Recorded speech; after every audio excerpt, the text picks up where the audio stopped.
All right, today we are in the garage, in the tackle box, talking about an upgrade. And I'm going to show you real quick what we're doing. We're basically going to go from this setup, which is a Garmin 12 GPS map at the top and a Helix 9 at the bottom. And we're going to take that Helix 9 and upgrade it to this bad boy, Helix 12. So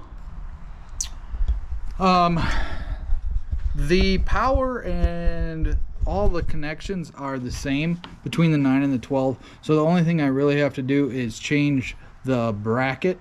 This is a little bit wider than the 9. Actually, the 8, the 9, and the 10 all have the same bracket. The 12 steps up, it's about an inch bigger.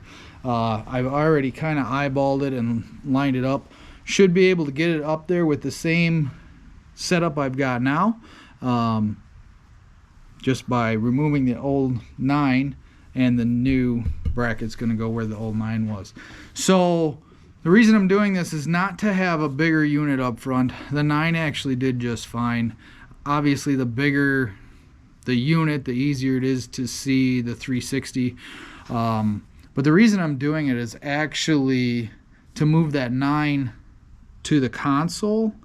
And at that point, I'll be able to have a chart on one side and a side scan on the other side next to each other and use the full scope of the screen. So that's why I'm doing it. It doesn't really have anything to do with increasing the size up front, but while I was doing it, I might as well go to the 12, make the 360 a little bit easier to see, the Mega 360.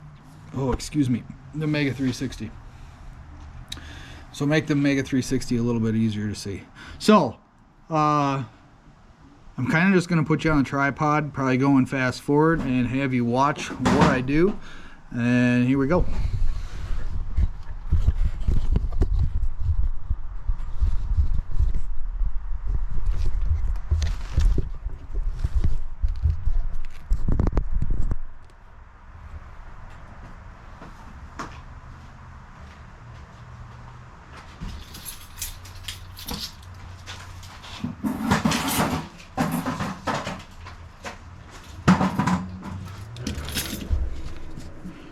These got to come out first. They go on the side. I had already taken them out. And then you're gonna pop this off, pop that out, pop this off. This is the same connections are gonna go to the 12, so I don't have to rerun any wires. The one thing I am gonna do, you see this thing, this is the GPS AS GPS HS heading sensor. This I am going to run to the back, closer to the side scan transducer. Ultimately, when I'm hitting marks, it's good for this graph up here that I did have when I'm hitting marks for the GPS or for the on the 360, but it's off by 20 feet or 18 feet 6 inches because the transducer on the side scans at the back of the boat, and that's the one that I want to use. So this wire is going to get rerun, but ultimately I'm going to take this bracket off, rerun this wire hopefully down the side. There's a lot going on here, but we're basically going to upgrade it and kind of talk you through it as I go.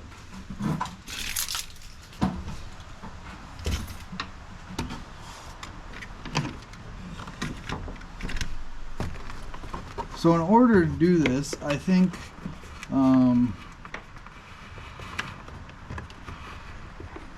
in order to do this correctly, I think I'm going to start by taking this off.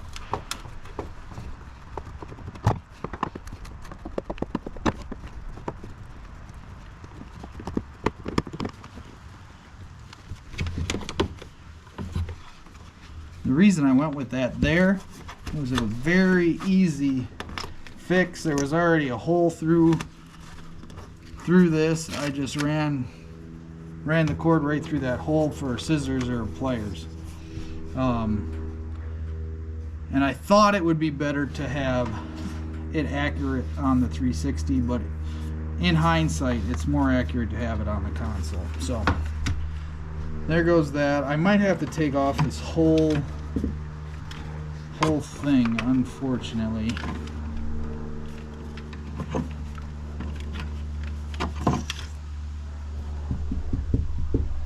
Yeah.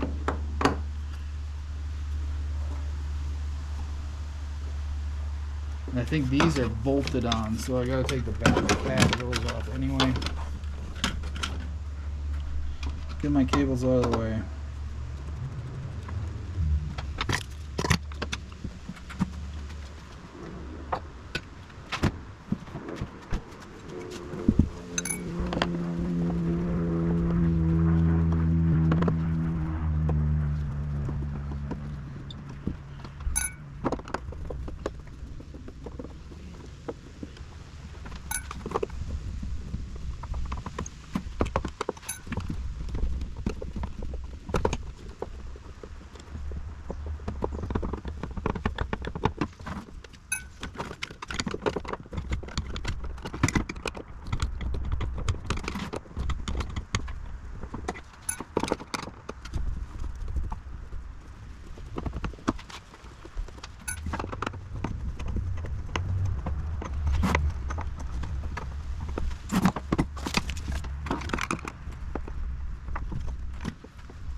Alright, now what we got is bolts for the rack. I'm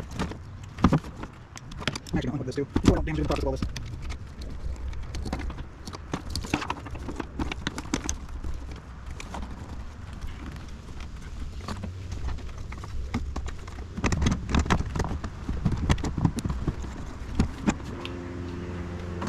Get that out of the way.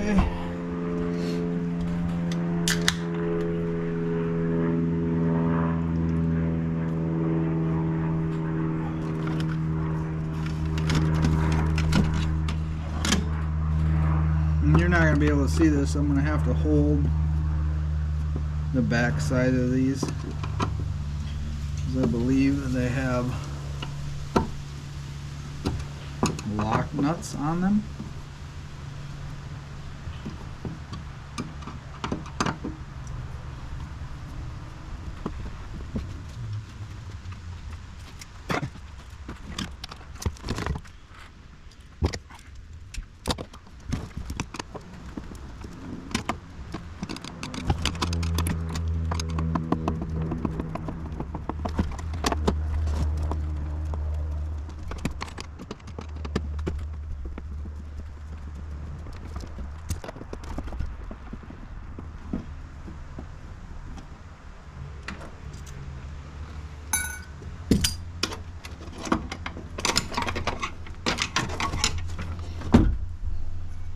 So 4 of these is what's holding that on. Stainless steel washer, a lock nut, and a stainless steel bolt.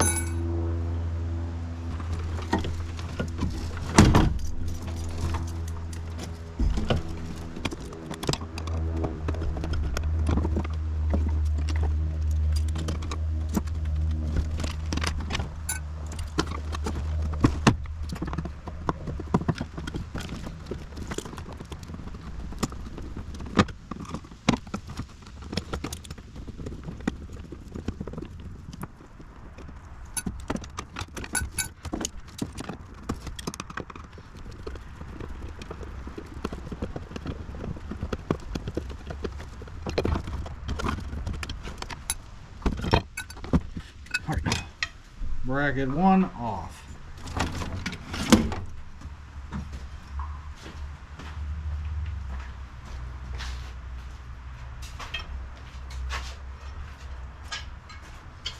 And that's the difference right there. You can see The littler one fits right inside of this. I don't know if the holes are going to line up. It would be nice if they did. They are going to line up. But I think I've got to go down anyway. I'm going to drop it because it's that much bigger. So we're going to try and drop it about a 1/2 inch below the other holes.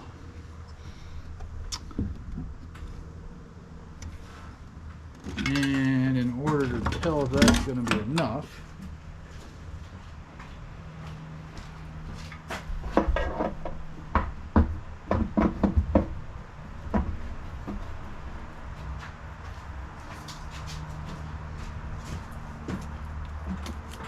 what we've got to clear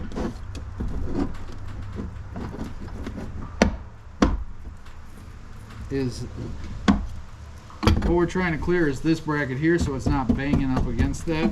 And as long as we go down a 1/2 inch, we've got ourselves about a 1/2 inch gap there, which is perfect. So let me grab my drill and we'll get to getting on that. And obviously the most important thing here, well, there's a lot of things, but number one thing I'm worried about is drilling through any wires. So what I'm going to do, I'm going to come up here, we're going to mark them by just basically just scoring.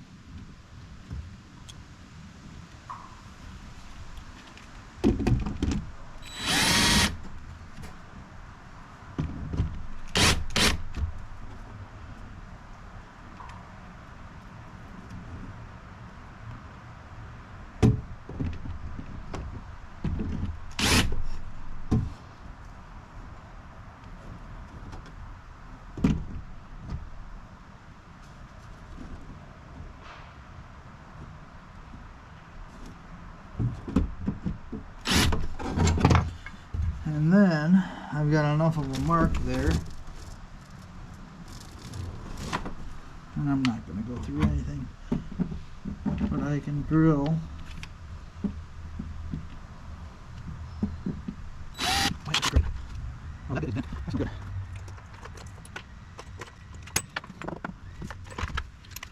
That's good. Much bigger.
Oh, shoot.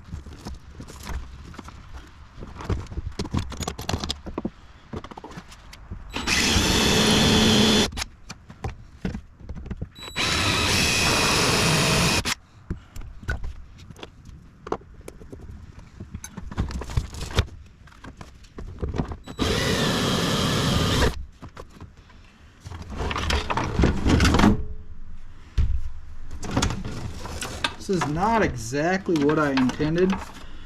I'll show you here in a second what I'm doing.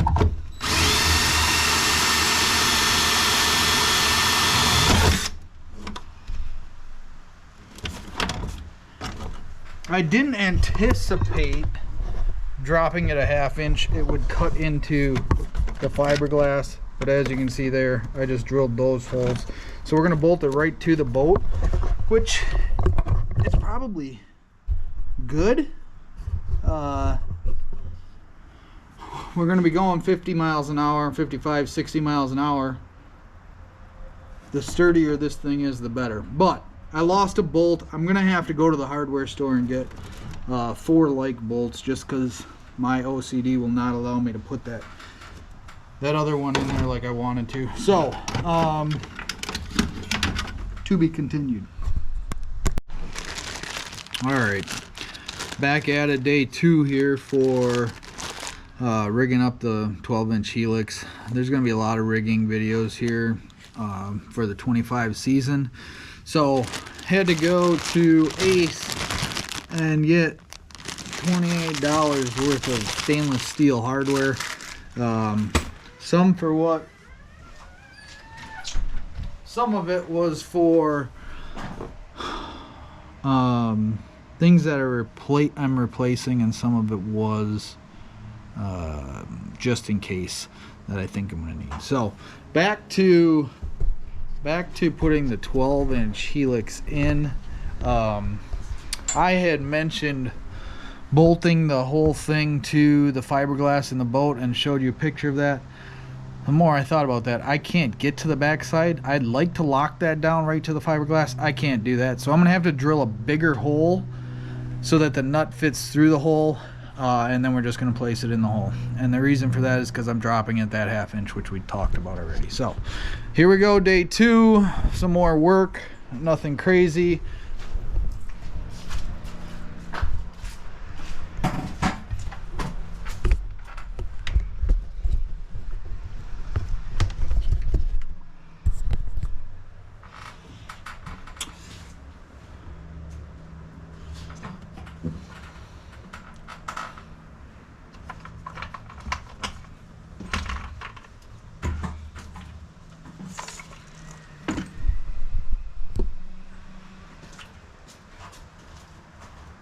These holes I'm not putting through anything but the fiberglass,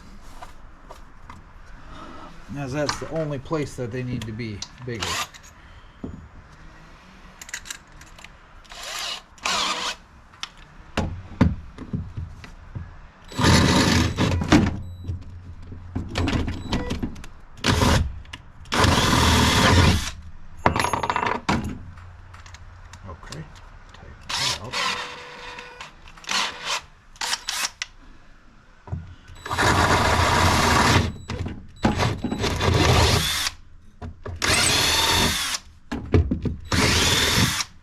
Okay,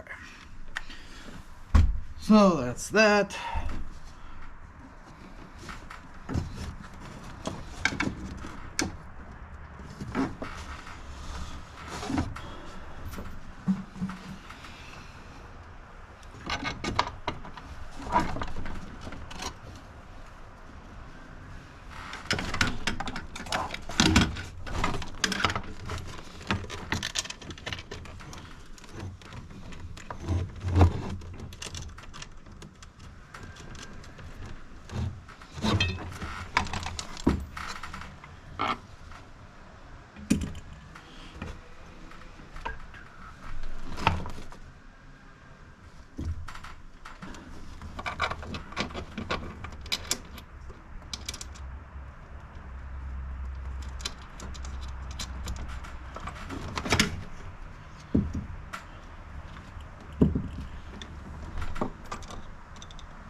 Okay, so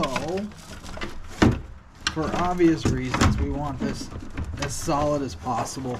We're going to be around 40-50 miles an hour out in the lake most of the time, and we need that sturdy.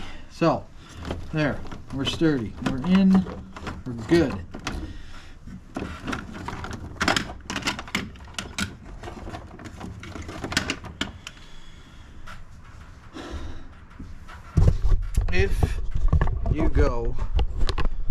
If you go to the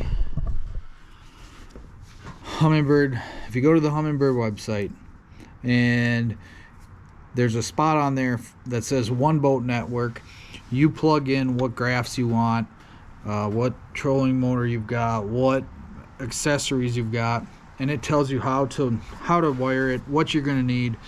All of that's right there. Super helpful. So that's something that I highly recommend. The other thing that I recommend is stainless steel.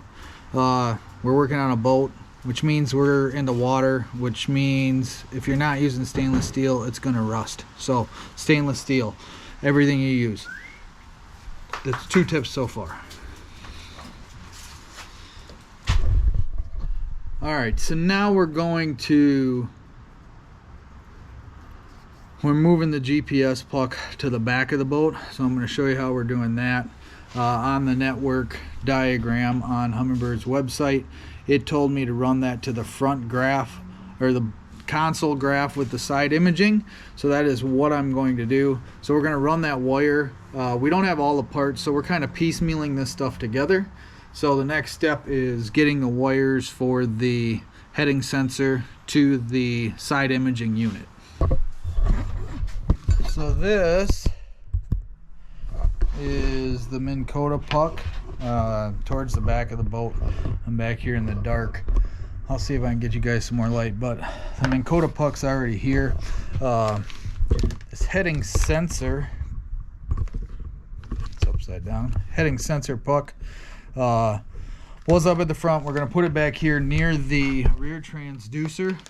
So I'm gonna put it right, basically right in line with this Minn Kota puck back here. So there's some stuff on the internet that says to run a compass to make sure there's not interference, or a magnet, so a compass to make sure that there's not interference. So we're going to do that with our phone.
Alright, so from what I just did, I downloaded a magnetic sensor and ultimately ran it throughout the boat. It's pretty much the same everywhere. Obviously nothing's running right now, so I'm gonna assume that this is safe to mount it back here. If it's not, I may have to move it, but for now we're gonna mount it here. So we're gonna go either right there. I think we're gonna go right there. Actually, we're probably gonna go right here. And the reason for that is I don't want this blocking, although I don't know that it will. But I'm thinking right there. Anywhere back here on this little quarter panel thing is gonna be fine. So I'm going to lay it out. I've got to drill a hole big enough to get this through here, and then we can run it up to the console. So got to drill a hole in the boat floor. Do at your own discretion, I guess. This is why generally somebody does this stuff for us, but I'm gonna do it myself.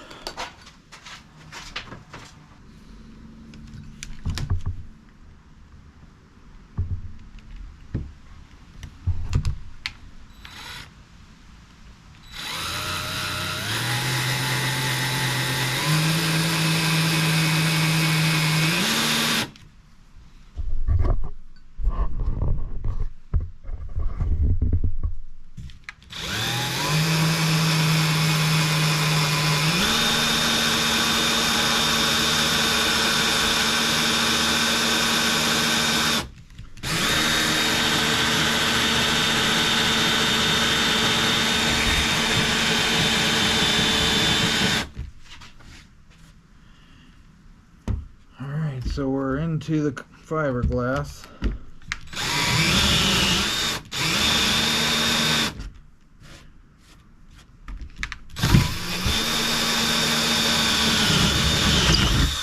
And that's it.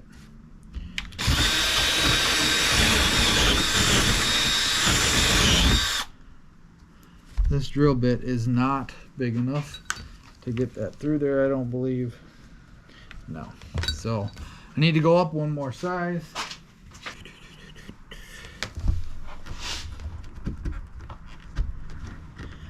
And then we're through.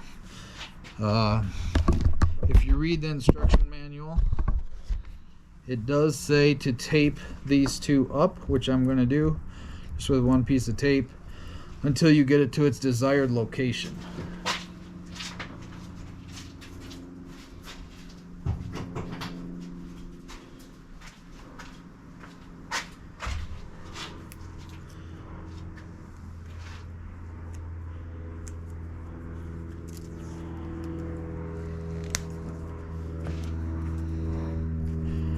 Nothing crazy because we're not going too far with this.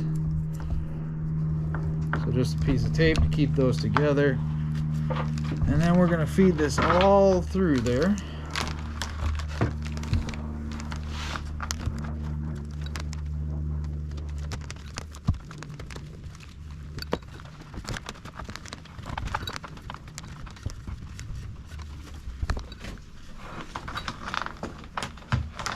For now, I'm just pulling it out the back of the boat. We're going to have to drill 2 more holes for the bolts. And there is an arrow on this that you're going to want parallel to the keel of the boat. So that's a big deal.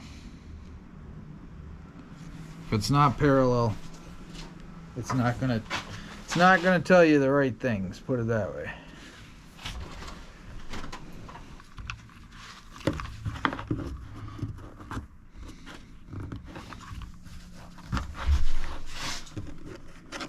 Okay, so we're just gonna screw this in. We're not bolting it through like I wanted to.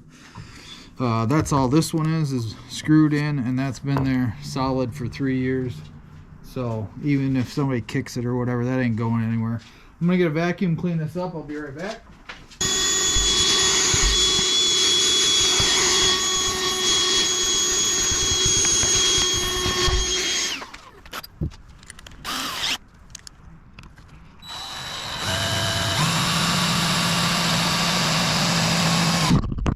All right, after we want that, we'll just get started.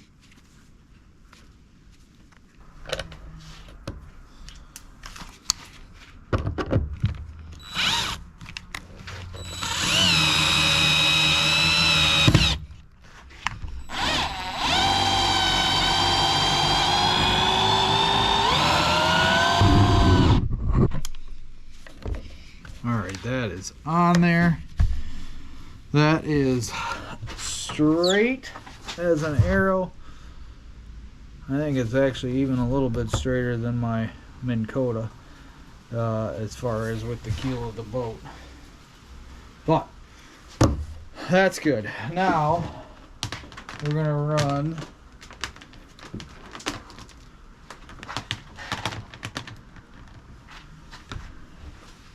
actually we're going to take next step we're going to do is we're going to take this side panel off here.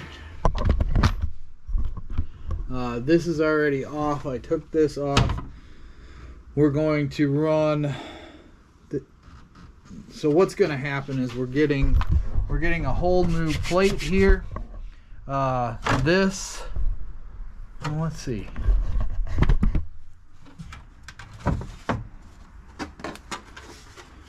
So this is coming off, which I've already taken the screws off. We're going to have this here and a 9, which is the same size here. So what we need is we need power ran to this, and we need that heading sensor ran to this. So we're just going to run some wires to there now. fish tape necessity when rigging your boat in any part of it. So we're gonna run the tape from here down, tape up the wire to the heading sensor, pull it back through, have it all here with all these wires, and then we'll be good.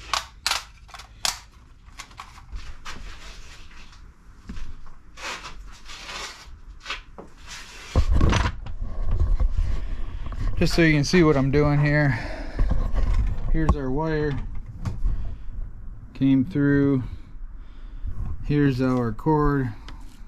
I'm going to tape them up like so. Tape them up like so, and then just pull it back through.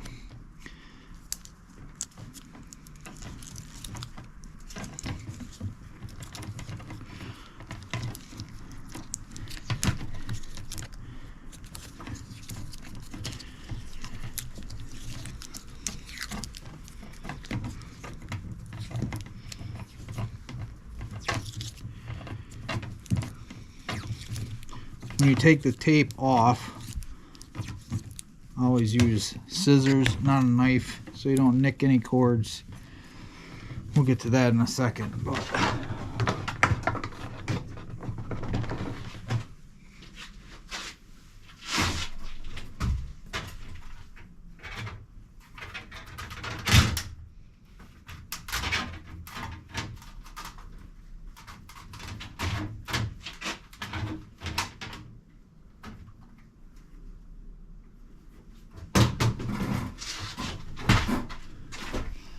actually, now that I'm thinking about it, while I'm already back here, I'm also going to attach the power cord for the second console graph. So give me a minute.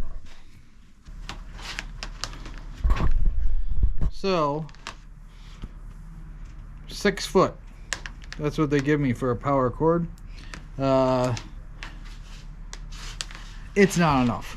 So I'm gonna go online on Amazon. I'm gonna get some tinned marine grade wire, and some heat shrink, which I probably already have, and we're going to continue this again. We're gonna leave everything the way it is.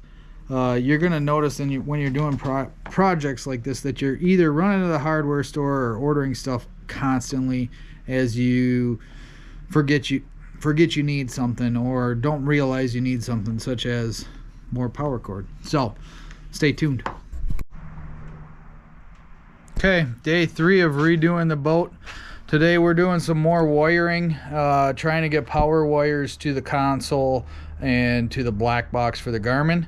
So those are waterproof ring terminals for the battery itself, and then waterproof butt connectors. Basically they have the heat shrink on them, so we're going to crimp them on, shrink them, and then I'll open this in a second, but I got 50 feet of red and black 10 gauge marine grade tinned copper wire. So that's a mouthful, but I'll show you here in a second.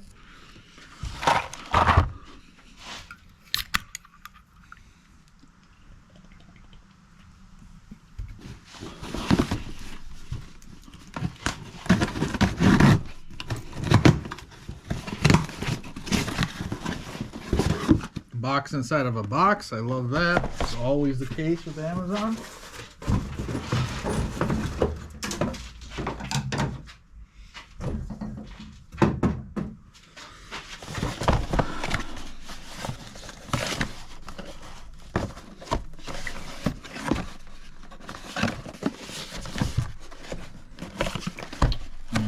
And a confusing box at that.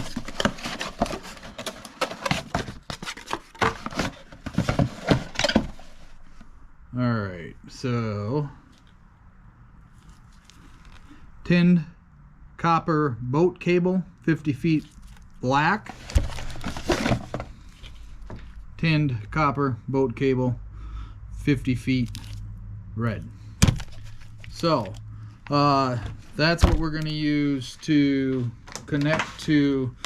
This is power for a helix.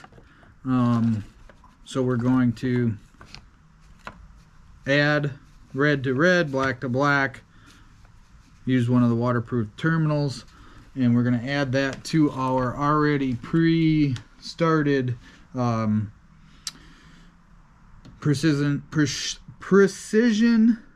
heading sensor. So we put the heading sensor in, we drilled it to the back of the boat, you saw that already, and then we ran the fish tape through the tube that runs along the gun wall here, gun whale, whatever this is called. And now we're going to connect one strand of red, one strand of black for the helix wire, and then we're going to run one strand of red and one strand of black up to the front rod locker for the black box power. Because currently, and I'll show you where I'm at currently with that in a second when we get to that part, but currently I've got the power for the black box and my Garmin, you know, on a little battery up there. So we'll get to that. For now, we're going to connect this to this.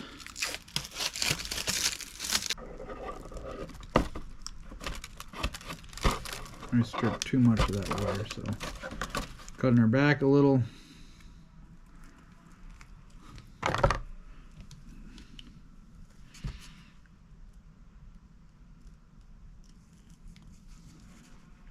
That's better.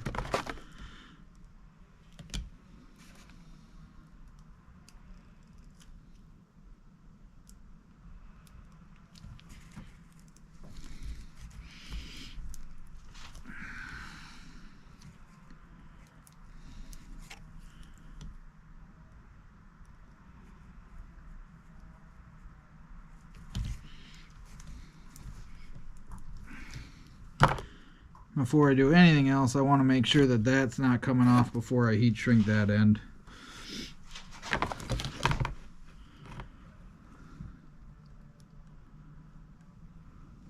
This one's going to be a lot harder because this is a lot thinner gauge wire to get that crimped on there.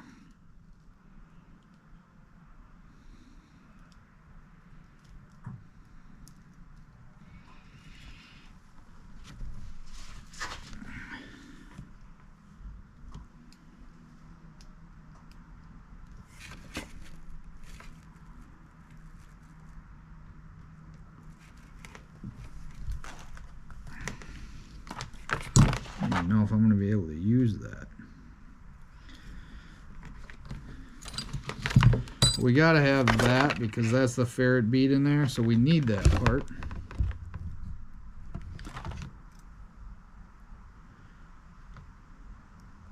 I just need a better way of crimping this.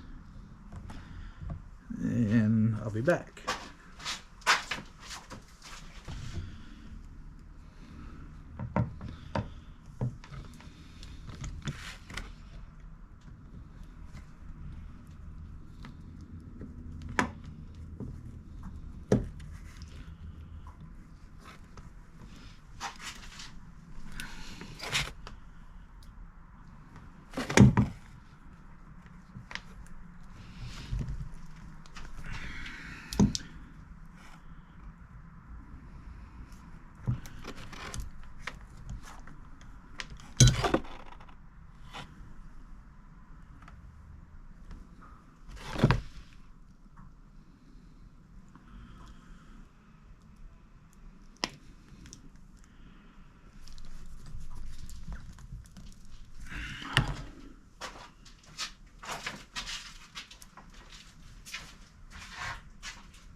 Alright, well that tells me one thing. That side wasn't crimped very good. I need a better crimper than what I got.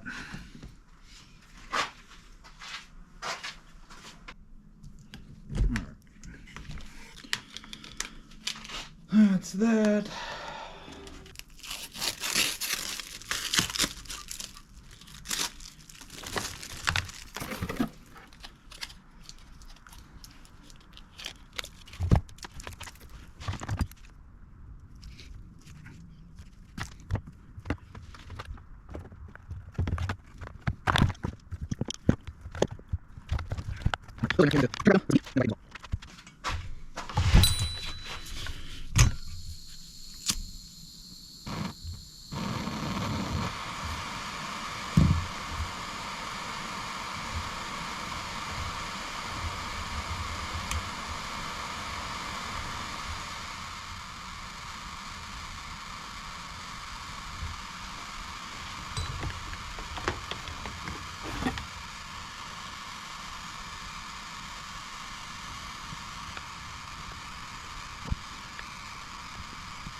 So those should be good and waterproof once they dry all the way, which is what we're looking for. We don't need any water getting into anything.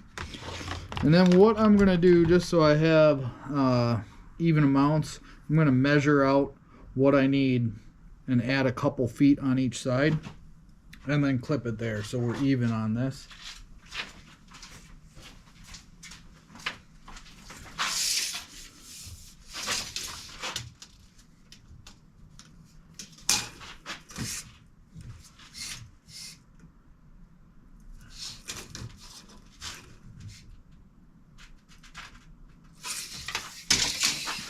So it's basically 8 feet to the console from the rear of the boat. We're going to add... Ooh, I just thought about something. So this battery is going to be on the other side, so I've got to add another...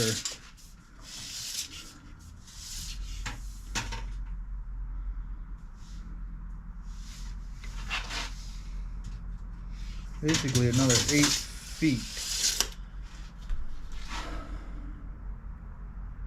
I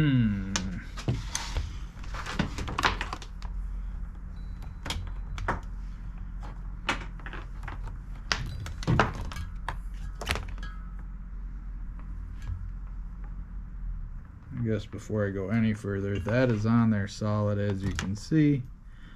We are also going to black tape them all together and make it even that much more solid as one piece and that much more waterproof. Just thinking about the layout here, I've got 2 lead batteries over on the passenger side right now, which is good for balance. When I'm in here alone and it's running, I got 2 lead batteries offsetting my weight over here and the 1 house battery on this side, so it's twice as heavy over there, or at least another, I don't know, 30-40 pounds.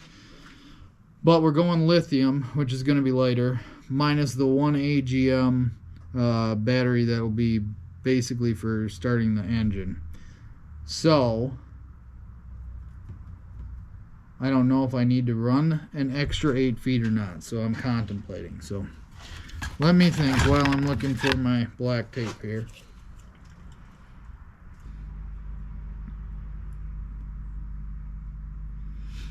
What I'm trying to contemplate right now is, I know I need another wire for power for the black box and the Garmin.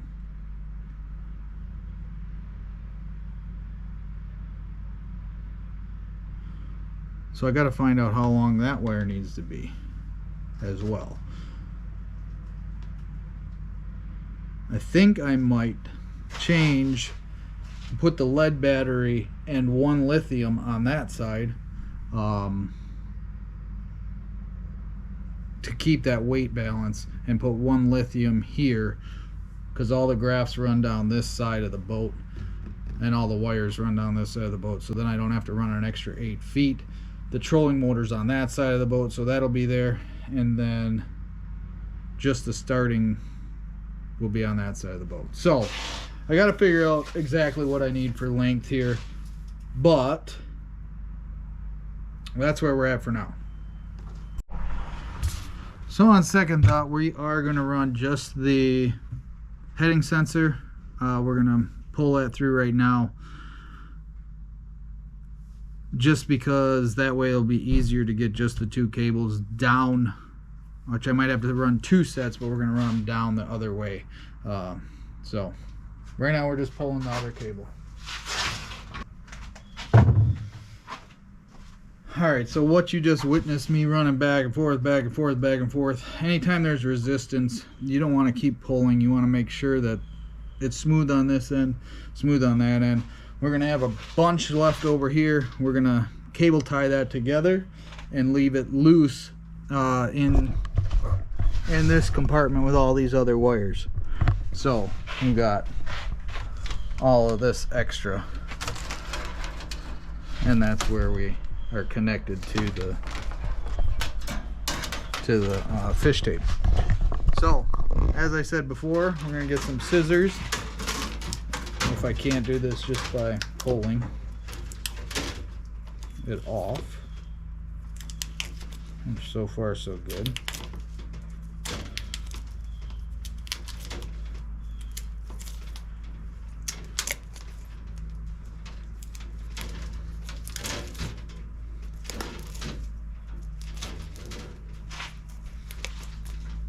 Okay, didn't need scissors, which is great.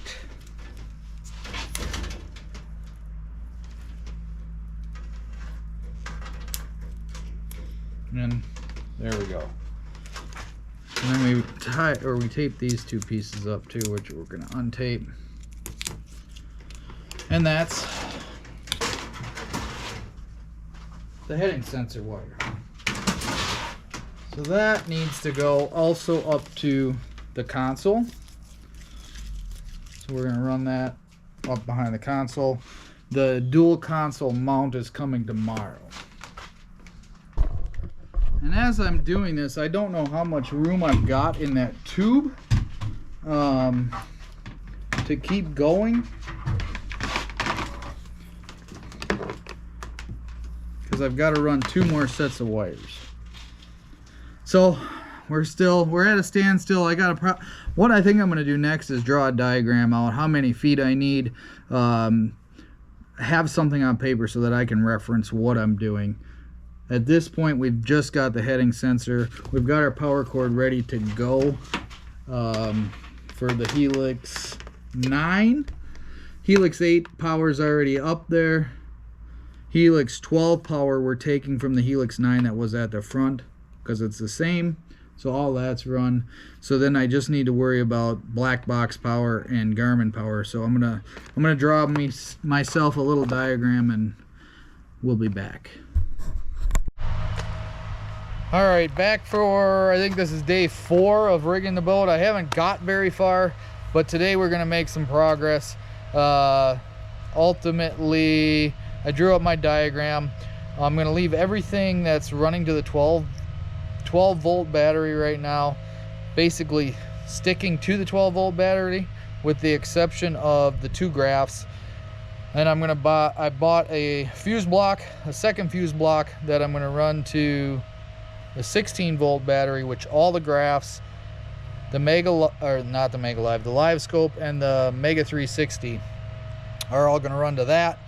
Everything else will run to the cranking battery, the 12 volt that already is existing, and then the 24 volt for the trolling motor is simple. But you're just going to see me run back and forth from the front to the back of the boat about 300 times, and I'll kind of walk you through what I'm doing as I do it.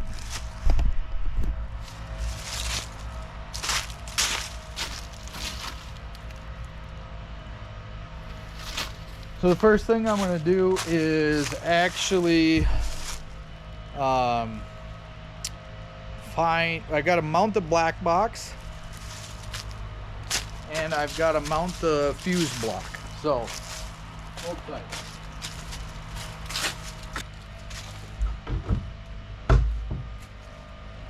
All right, so up until up until now, I have ran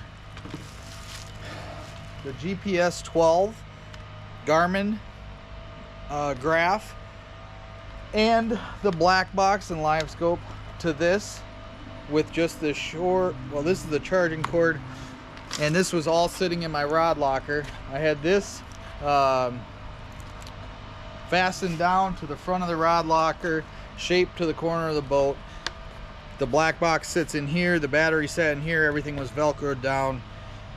Now I'm taking this out because I've got to run a longer wire anyway.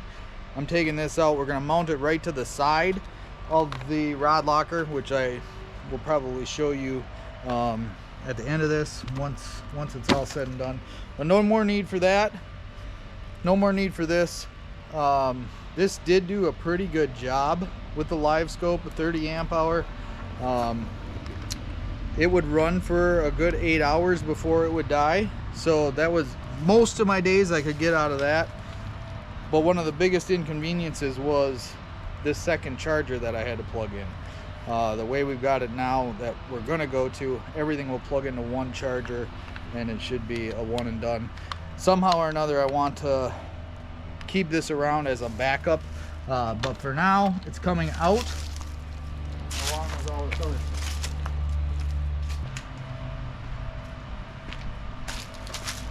This is the fuse block we went to. And why I'm doing this is so everything can have dedicated power. And what dedicated power means, I figured out on some videos last night. Ultimately, I can run one stretch of wire from the back of the boat to the positive and the negative here, mount this in a central location, and then run 12 devices, this being the -6 and this being the +12, or 6 and 12. 6 and 6 is 12 and +12 there. And each one of these will accept a fuse, or a ATC fuse at whatever amperage you need. So I know the live scope's 7.5, the Garmin's 7.5, the Helix, I think they're 5. There's a slow burn 1 for the 360. So it'll take all of those individual fuses. So this is going to be really nice. I only have to run one set of lines then to this, and then all the other lines can be shorter off of it.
Three bank AGM lead acid charger.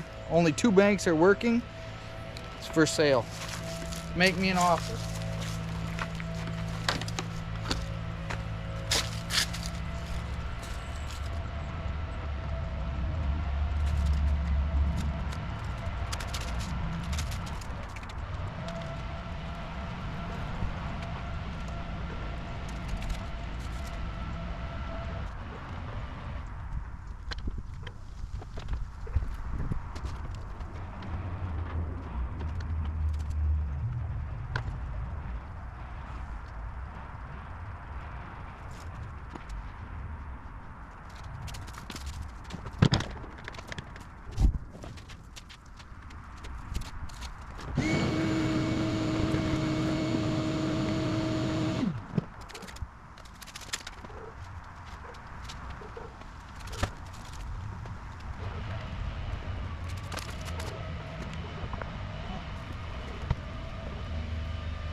blade fuses. Amazon, 7.5 amps. I think that's what they are.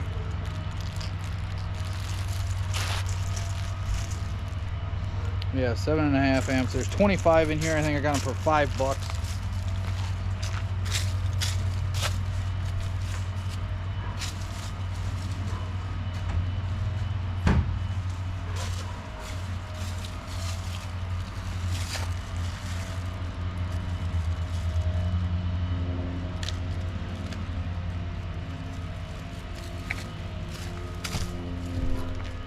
Luggage tags, cause Panama City, baby.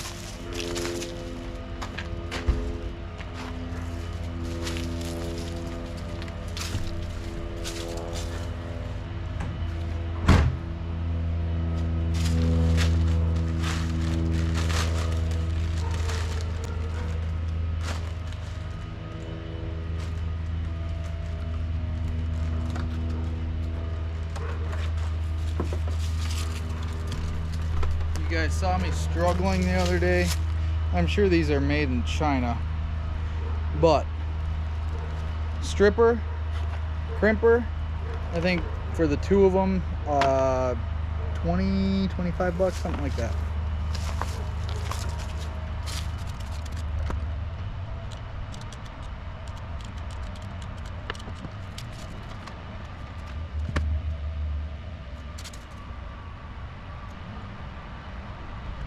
We'll see.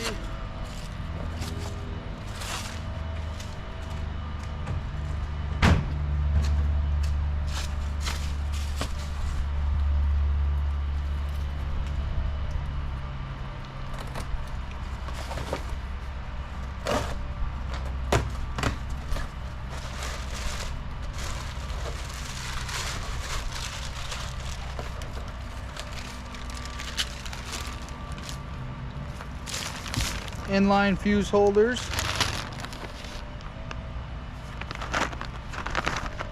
waterproof butt connectors, I think 10 bucks, 10 bucks, 10 bucks, something like that.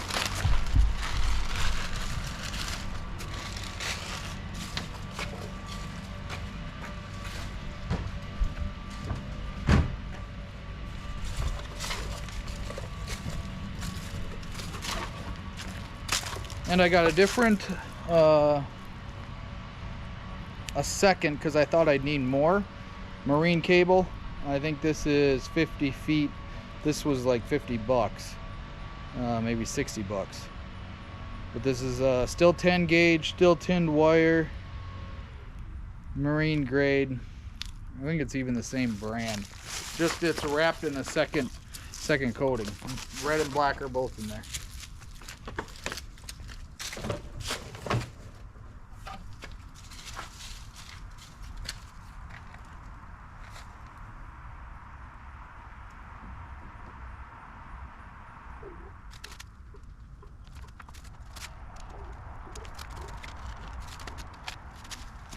This is the wire I used last time to run the 360, and while it worked, and it worked fine, it's much thinner, not marine grade, didn't even have waterproof connectors on the end. That just pulls right off.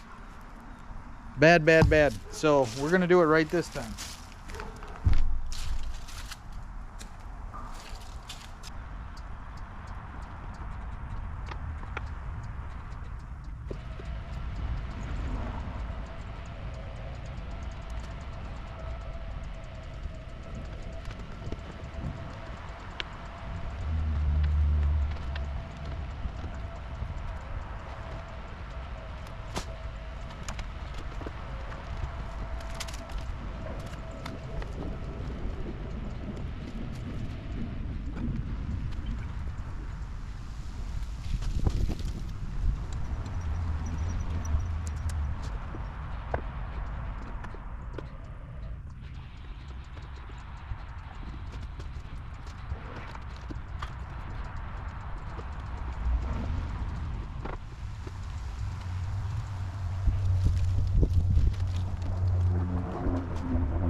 yourself, dog.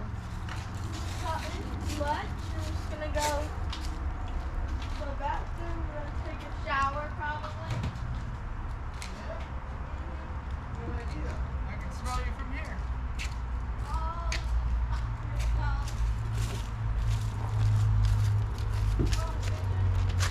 No, I'm working on the boat. Alright, today when I'm doing this, I'm taking out fuses and I'm marking where they're coming from. So this is from the helix up front.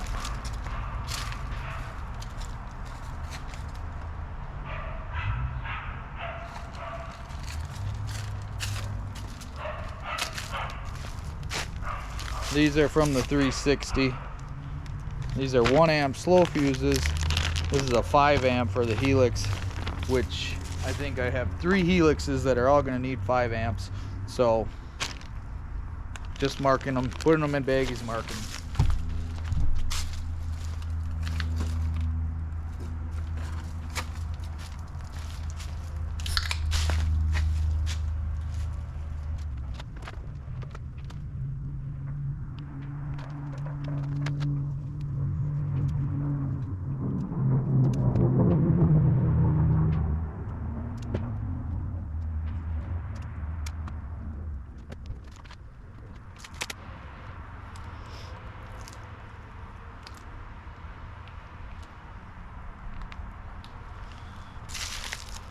Amp to the black box.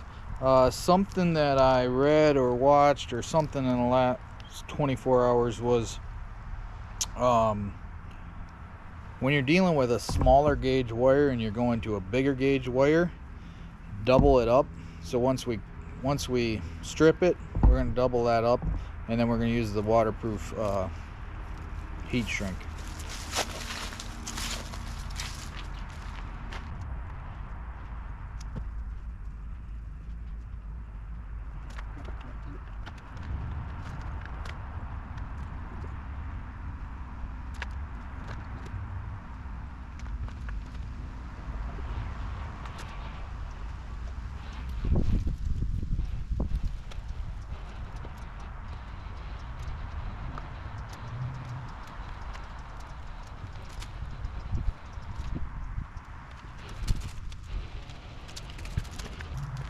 The biggest puzzle I'm trying to solve right now is where to put 2 things. I got a 5-port hub for the helixes, so they all talk to each other, and I've got the 16-volt fuse panel or fuse box that I showed you earlier, and I don't know where to mount that to get everything running there. So that's what I'm contemplating.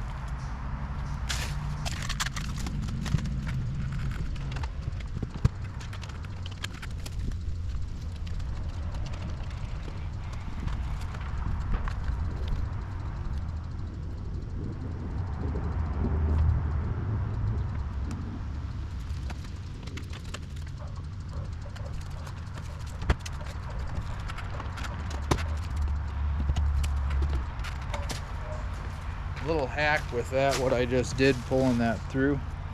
If you take the black tape at the end of your, you can see it from there, probably not very good, but at the end of the wire there, I folded it onto itself, so now I should be able to just unwrap it. If not, use scissors.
This has been quite the project.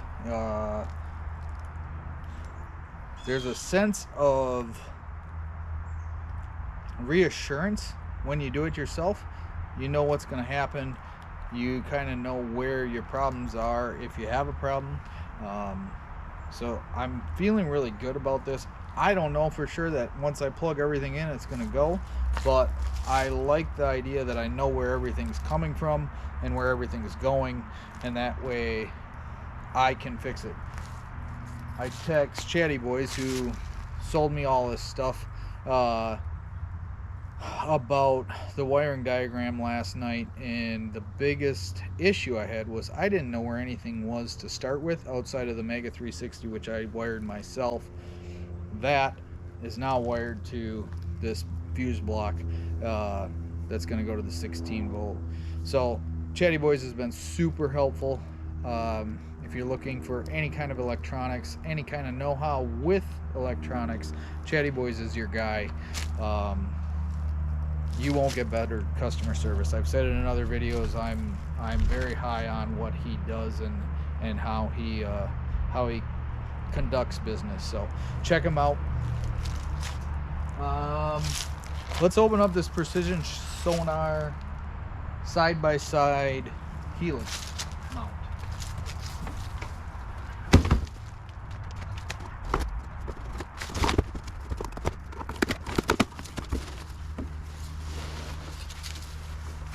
Oh, I forgot I ordered these too. So spend thousands of dollars on your graphs. Get yourself some graph glass. That's the Helix 8,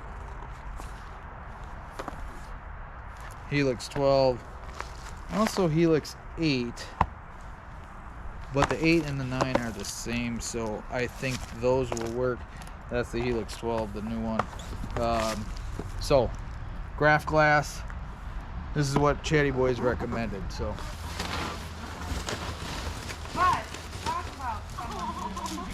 hi, dear.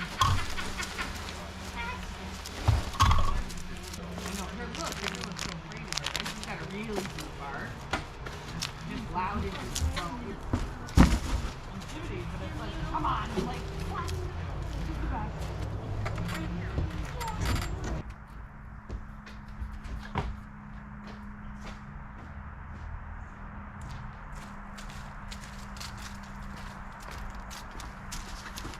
So I already kind of laid this up there. This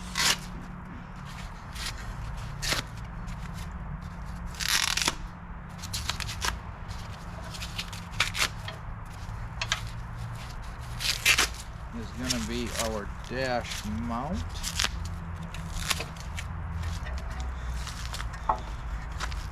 That is heavy duty. That's solid. It's kind of heavy. So the 9's gonna be over here, the 8's gonna be over here, fully adjustable. We're a ways off from this, but that's gonna be at the console. 2 graphs. Get some up over the steering wheel, which with the single mount right in the dead center, it was kind of behind the steering wheel. So I'm excited to be able to see my graph.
So you saw me run the wires through, cut them off. Now I'm running the wires back.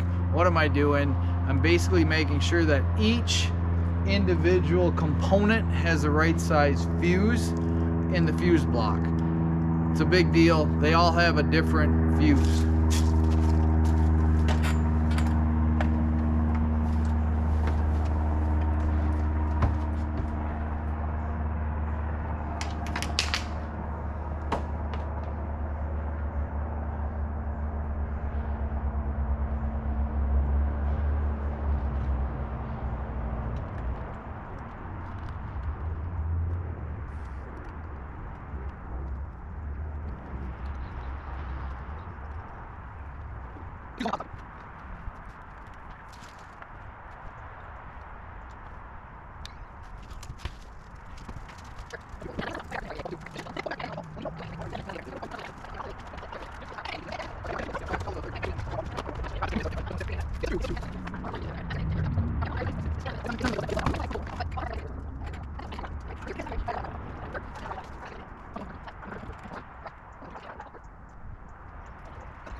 As you guys can see, we're getting to the point where I'm operating by lights. I'm at a stopping point. I need batteries, I need chargers, I need the hub.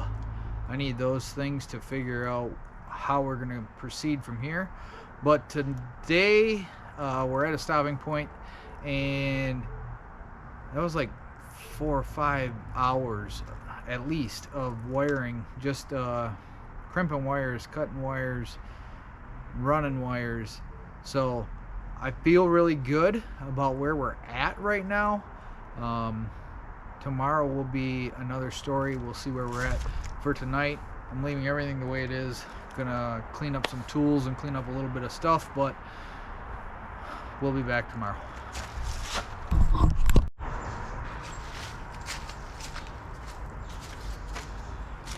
Day 5.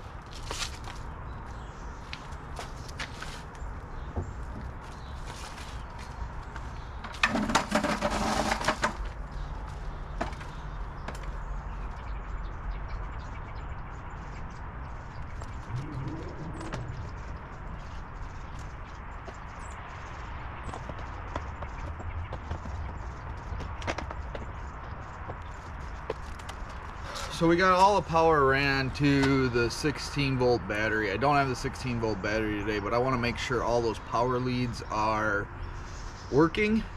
So the first thing I'm going to test, I have a single power for a Helix at the console. I am basically going to plug in the 12 and update it if we got power there, which we should.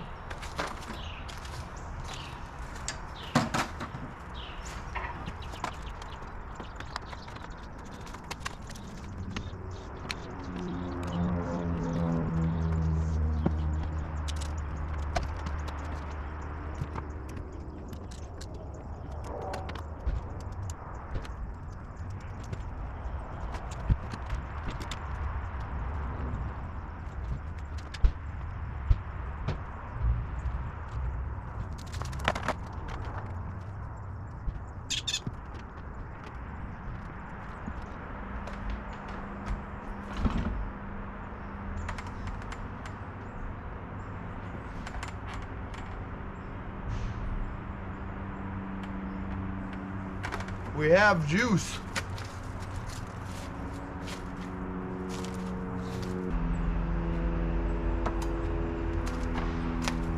So there's tons of videos out there on how to update these Helix units. I downloaded it already to an SD card, resetting it to factory settings, and then the biggest deal is that you do not lose power while you're updating.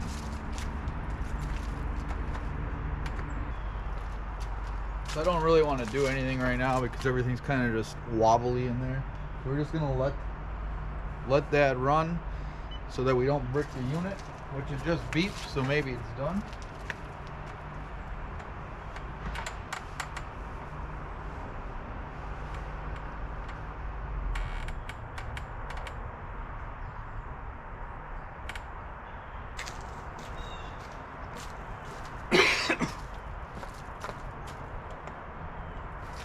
We're in business. One thing about the Helix units is they do not share mapping. I think the Apex and the Solix do, but you need a different card for each Helix.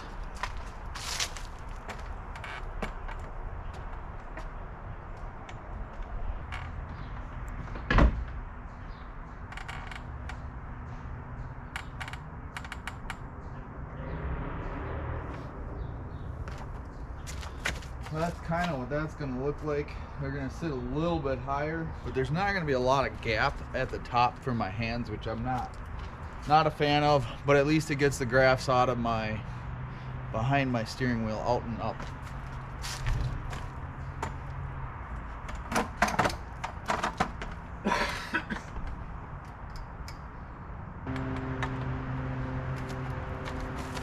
While I'm doing this, I'm figuring it's a good time to update all the graphs, including the two that I've already had. So I'm making sure that I've got the right, the 8 specifically asked for a previous version, so I gotta make sure I have that before I go any further in my download on the inside. Alright, so far we know we have power to at least one Helix unit. We've got to test the rest of them after these 2 updates are done. We're gonna check the 360, we're gonna check the live scope and the 2 front graphs. If all of that works, then we're good up to that point. We still have to install a Perco switch in the back and the charger, but I can start running wires and hiding wires once I know that that's working, and mounting the black box, mounting the fuse panel, fuse block. Status light on the Garmin is green on the black box, so that should be a good sign too.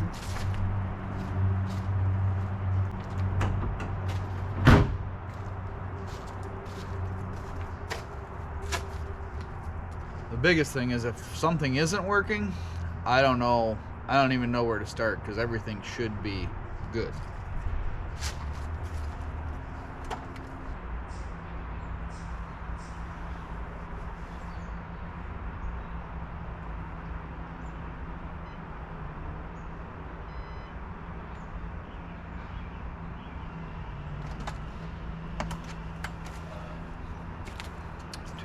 There's multiple important steps. It's important that you read the directions exactly on the Helix, on any updates, but on the Helix updates, they say make sure that you don't have a GPS puck attached.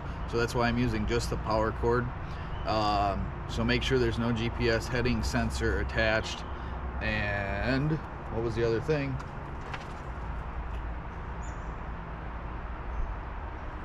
Restore to defaults before you, which I already talked about, but restore the system to the defaults settings and then do the update. So those 2 important things, don't miss them. And of course, do not let the power be cut at any point in time. So that could lead to big problems. You have to send the unit back to Humminbird to have them flash the memory, and it's not free, it's your fault.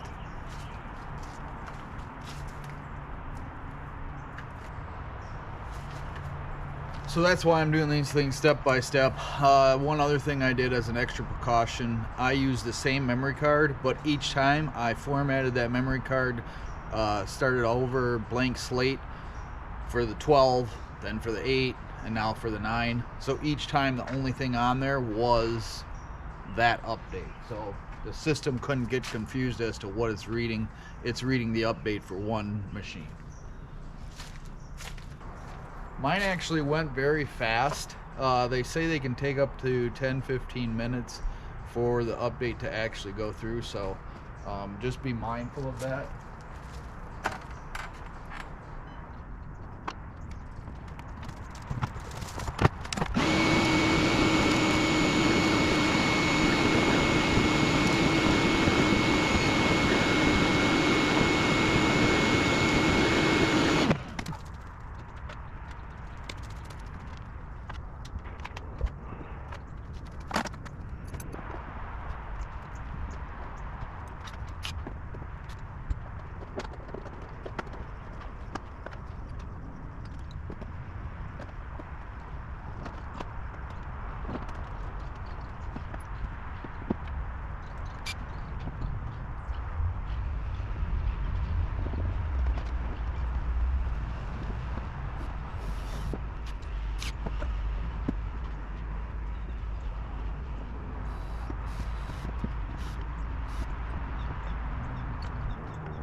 met up with Chatty Boys. Got some goodies. Perco switch.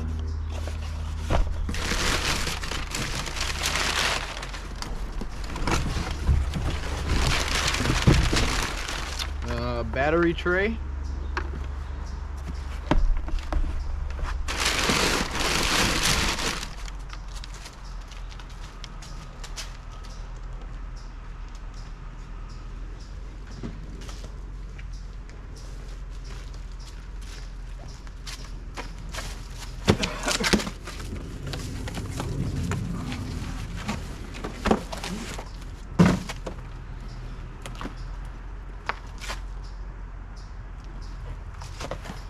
Trolling motor battery.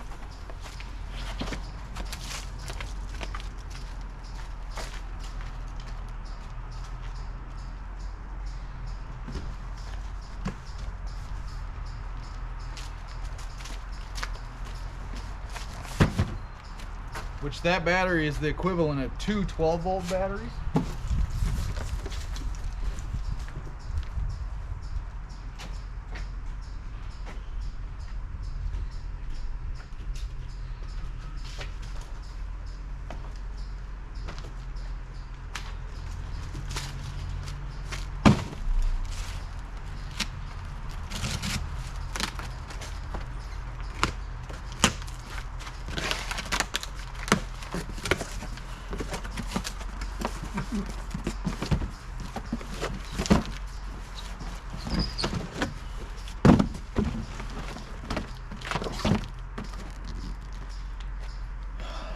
New charger, 3-bank charger, 12 volt, 16 and 24 volts.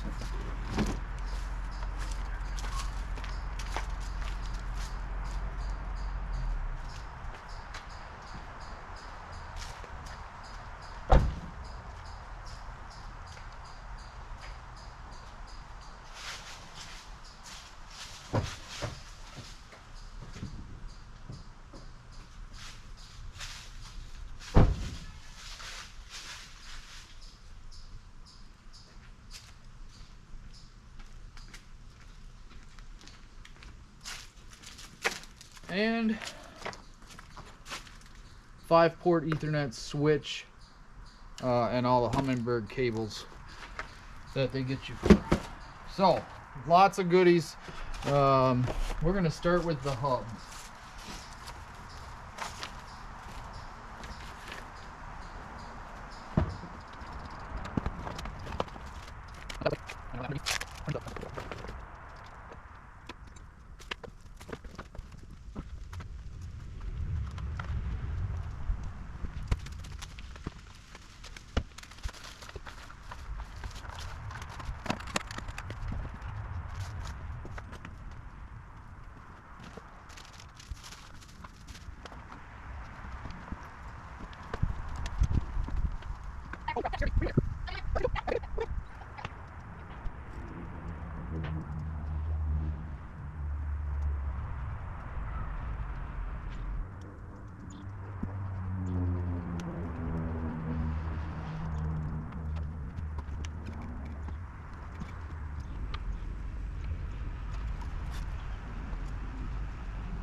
Okay, just got off the lake. Gonna go through the boat changes we made. You saw me basically being a contortionist, getting in and rewiring things, and I'm gonna walk you through what I did, what I like, what I don't like, and where we're at. So we're gonna start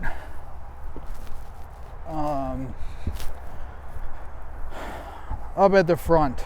The most expensive thing was another graph. Ultimately, this Helix 12.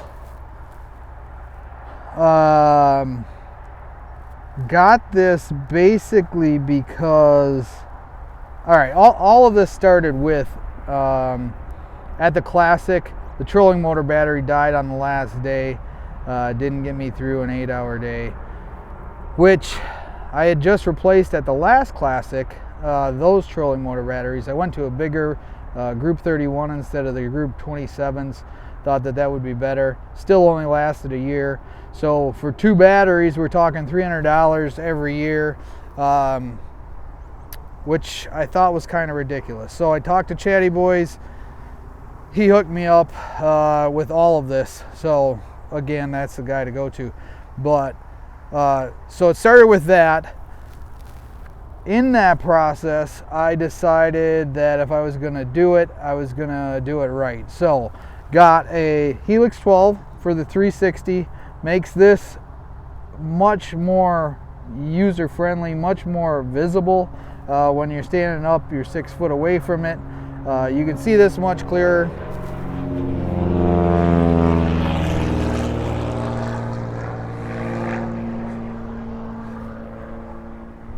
So that was big, which also allowed me to take the one that was up there, was this 9-inch, and this Helix 8 was in here. So that required, to get the dual console, if I was going to do that, I might as well take the 9 here, so that when Chad or my father-in-law are in the back, they can also see the 360, which is the same thing I'm seeing up there. They can see it from here, sit on the seat back here, and check out what's going on there. They can also see the map and the 2D basically at the same time. I wanted it so that I could keep an eye on the map here and an eye on basically on everything. Now I can see the 2D, I can see the side imaging and the down imaging without having to mess back and forth with settings and views, which is what I was having to do with one graph in the center, which was way down here behind the steering wheel. So these are up. The mount I went with was Precision Sonar CX18 dual side-by-side graph mount. So what I will tell you about this that I am not a fan of is this right here. My knuckles are basically hitting that. I have to be very careful when I'm driving because of how close those are. That being said, the way that it initially was, you can see there's 2 bolts here that are just in there. This was actually down even with this, in which case these were pretty much touching. So what I did was took and raised it up so these top 2 are not where they're supposed to be.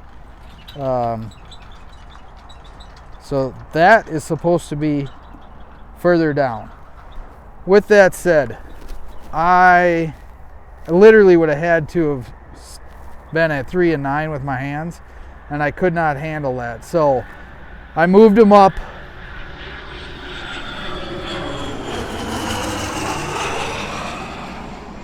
This is the worst place in the world to do this. I moved them up, and I can at least steer now. They're solid enough. They're not going to go anywhere. So I I don't understand how Precision Sonar hasn't figured out to move this up. They've got room at the top where they could have moved this up. They could actually even flip this and raise this up. This is just a piece of metal, fabricated metal.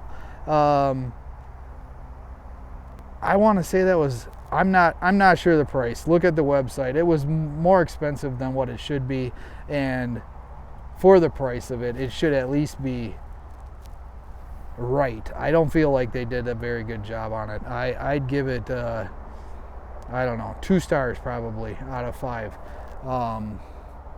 I'm just not happy with that. Everything else was great. All the holes mounted, everything lined up.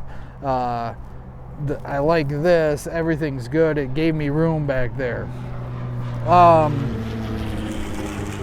Plane number 3. I wonder how many we can get here in this little bit.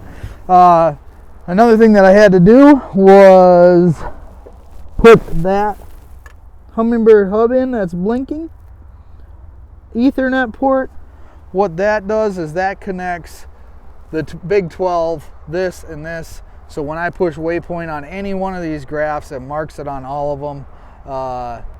Ultimately, what I'm looking, I can look at anything on any of the graphs. So they're all linked together.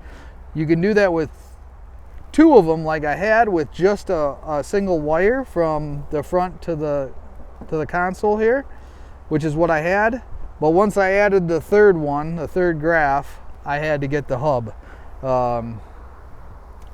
Just because that's what Humminbird does. There's not like a Y adapter or anything. You have to have the hub. Okay, so now we're gonna go to the back. And I think I've already kind of covered this a little bit, but we'll get a final walkthrough on it here. So initially right there were 2 12-volt AGM batteries that each weigh, I don't know, 40-50 pounds. There's now one 24-volt lithium battery that actually rocks. I'll tell you more here in a second about it. But it's much lighter. It's one battery. I can add a second battery. It's a 60 amp hour battery, which I didn't think was going to be enough. And I'll tell you more in a second here. I just fished for 4 hours. I'll bet you I still have 80% of that battery left. So very good. Got a new charger. Powerhouse lithium. Powerhouse lithium. Powerhouse lithium. The new charger I had to have, because after I killed the battery up at the Classic, we tried to boost it, and one of the, I believe this is what happened, one of the banks on the charger actually crapped out, so I needed a new charger anyway. But when I went to the 24 volt, you have to have a 24 volt charger. So this charges 3 banks. Bank 1 is a regular AGM, lead acid, or lithium. So you can charge any type of battery. That's one. That's battery 1. That is my regular AGM starting battery. That has all the main stuff that it always had. So live well pumps, navigation lights, horn, this panel up at the front. That's an AGM. The Mercury does not want you to use Mercury product. The Mercury outboard does not want you to use a lithium battery for your starting battery. So with this, if eventually they change that and I go lithium with this charger, I can switch that to lithium. But for now, it charges AGM, lead acid, or lithium. This one will charge. All right, so that's bank 1. Bank 2 is the trolling motor battery, 24 volt. A 12 volt charger will not charge this battery. You have to have the 24 volt. And then this third one is either a 12 volt or a 16 volt lithium, depending on what you want. I went with a 16 volt, and this is a dedicated battery for just the graphs, the 360 and the live scope. So those two at the console and the two up at the front are all ran on this. That is ran to this Perco switch I had to run, which allows me, if this dies, if I get to the point where I'm out there 14, 15 hours, this thing dies, I can switch it over to what it was running on before, the original lead acid battery, just by going from 2 to 1 here. So this is battery 2. This Perco switch, this battery was in here already, so I had to run this, change that. The wiring stuff was not as difficult as they may lead you to believe. The companies obviously want you to come in and get your boats rigged by them, because that's how they make money. I did it all myself. All the wires went through the back. You've got to take your panel off here. There's a tube that runs through here to the back and a tube that runs up to the front. So took this off, ran out of room to mount. There was a fuse block under here already. I don't know if you can see that. Yeah, right there, there's a fuse block. That is the initial fuse block that was in here that had all the clean power from the original 12 volt battery. That operates live well switches, navigation lights, your pump outs, your manual bilge. That's about it now. So the horn and the starting. So what I had to do was run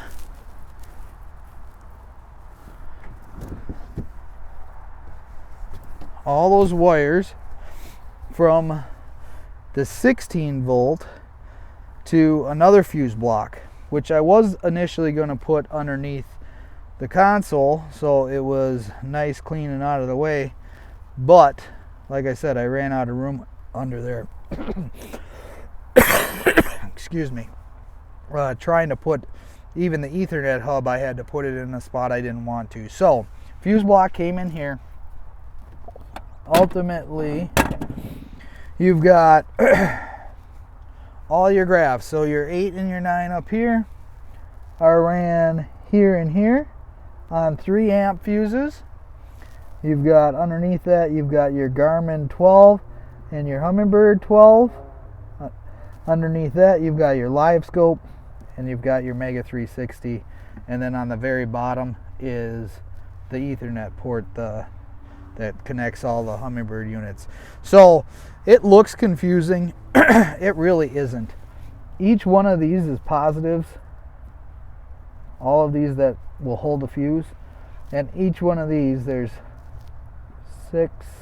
12 of each. Each one of these up here is negative. Ultimately, red to positive, black to negative. I did buy marine grade 10 gauge wire per Chatty Boys. He said that should be sufficient. That's what he suggested. So that's what I ran. I bought that off of Amazon, ran 10 gauge wire. It's tucked up underneath here. I don't know if you can see that or not. I had to buy a couple clamps like that, and I ran the 360 and the Humminbird stuff that way, and the black box and stuff this way, just to keep the wires away from each other, just in case there was going to be any interference. All in all, it turned out awesome. I am very happy. There's no interference. Everything's getting good power. Everything's been great. This is the second time out with it, and I'm really happy with it. Like I said, the only thing I'm a little bit disappointed in is the precision sonar mount. I think they could do better. I think they could get that up off the steering wheel a little better and not have a guy have to worry about it themselves. But I may do. It just shouldn't cost as much for something that you have to fabricate to the way that you want it. It should be, I assumed when I bought it, it was going to be a plug and play and I was going to be completely happy, but it was not. I had to move some things around, but we did that. Happy with it. You can do it yourself. There's YouTube videos, which I didn't really watch much for YouTube videos. I used Chatty Boys as my reference more than anything. You guys, he's awesome. He's gonna help you out. If you are in the market or you're looking to upgrade anything, call him, talk to him. He'll sell it to you. He'll walk you through how to set it up. He does the stuff himself. He's a fisherman first. He's gonna look out for us. So you won't get better service. Use Chatty Boys if you're gonna do this, but you can do it yourself. You absolutely can. A lot of the stuff I bought off Amazon, and just spent some time. And the one thing that the biggest plus out of all of this that I will say is I know exactly how every wire in my boat, except for the ones that were already here, I don't know where those are, but every wire for all my graphs and for the 16 volt and the 24 volt batteries, I know where they are. I know where they're run. I know if something goes wrong, where to check. I know more about my boat. And that's the biggest plus, I think. So thanks for watching. Hopefully you guys got some benefit out of this. If you did, leave a thumbs up. If you want to see anything else like this, let me know. I'm constantly tinkering and tweaking. Oh yeah, one other thing I did, and this is interesting. So I've had, initially when I first started with this boat, I had the LiveScope ice fishing bundle, which was the 9SV, and I would take it off of here. I would take this front panel off and use it for ice fishing. Well, in that, at some point, this silver plate here, I tightened it too tight. It cracked. I had to order a new one. $76 for this little plate that goes in there. $76 for that little plate. They don't have just the plate. They have the plate with the switches, which I could have made my own. I should have made my own in hindsight, but I just wanted it. But I also had to do that. Like I said, every wire in the boat, pretty much, I know where they're at now. I know how to troubleshoot this stuff. If I would have taken this to somewhere to have them do it, I have no idea what that would have cost me, but I'm quite sure it would have been a pretty penny. So if you're handy at all and you think you can do it, give it a shot. It's not as hard as they may lead you to believe. So thanks for watching, guys. Check us next time. Like, subscribe, and share. And as always, we'll see you next time, and thank you again. When you buy the Powerhouse lithium batteries, you get an app. Welcome to Powerhouse Lithium, Bluetooth monitoring app. So, it tells me I've got a 16 volt battery, I've got a 24 volt battery. It's at 66% for the 16 volt and 61% for the 24 volt.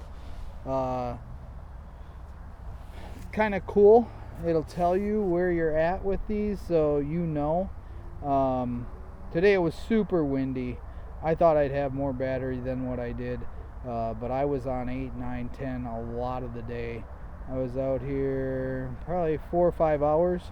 So 5 hours on high power, I used about 40% of the battery.